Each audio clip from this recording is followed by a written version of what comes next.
অভিযোগের মাধ্যমে আমরা চাই সবার বিচার হোক, সেটা বিচার হবে, সেটা আমরা আশাবাদী এবং আমরা সেই পর্যন্ত থাকব যে আমাদের দেশ এখনো স্বাধীন হয়নি যতক্ষণ পর্যন্ত একজন মানুষও বিচারের বাইরে থাকবে। এটাই হচ্ছে আমাদের মেইন ফোকাস।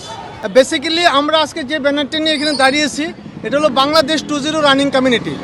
আমরা আমাদের প্রফেশন থেকে আমরা এক একজন এক এক প্রফেশনে আসি, বাট আমরা সবাই আল্ট্রা রানার। তো সেই হিসাবে যখন নাকি আমাদের দ্বিতীয়বার বাংলাদেশ স্বাধীন হলো, অনেক ছাত্রছাত্রী ভাই বোনদের এবং ছাত্র জনতার কি বলবো আহত এবং নিহতের মাধ্যমে তখনই আমরা চিন্তা করলাম যে বাংলাদেশ 2-0 রানিং কমিউনিটি এই নামটা আমরা দিয়ে আমরা সামনের দিকে এগোবো। কারণ এই বাংলাদেশ 2-0 রানিং কমিউনিটির এই নামের যে বেসিক্যালি এটা এক্সপ্লেনেশন, এটা 2-0 দেখলেই সবাই বুঝবে যে this is the second time freedom in Bangladesh, হ্যাঁ, বা ইন্ডিপেন্ডেন্স ইন বাংলাদেশ।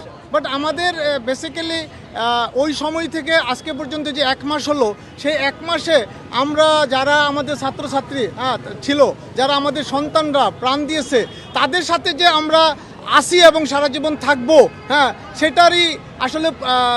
সেটারই যে মানে বহিঃপ্রকাশ, এটা আজকে এই আমরা ব্যানার নিয়ে দাঁড়িয়েছি এবং অনেক মানুষ যারা ছাত্রছাত্রীরা বৈষম্য বিরোধী ছাত্র আন্দোলনে যারা ছিল তারা এগিয়ে আসছে, হ্যাঁ, সেই হিসাবে আমরাও এগিয়ে আসছি।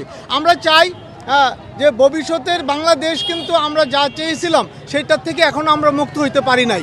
এখনও অনেক যারা নাকি দুষ্কৃতকারী ছিল, যারা আহত নিহতদের জন্য দায়ী ছিল, যারা আপনার বাংলাদেশে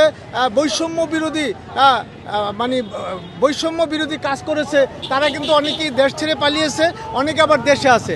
আমাদের প্রতিপাদ্য হলো যে আমরা এই অভিযোগের মাধ্যমে আমরা চাই সবার বিচার হোক, সেটা বিচার হবে, সেটা আমরা আশাবাদী এবং আমরা সেই পর্যন্ত থাকব যে আমাদের দেশ এখনো স্বাধীন হয়নি যতক্ষণ পর্যন্ত একজন মানুষও বিচারের বাইরে থাকবে। এটাই হচ্ছে আমাদের মেইন ফোকাস।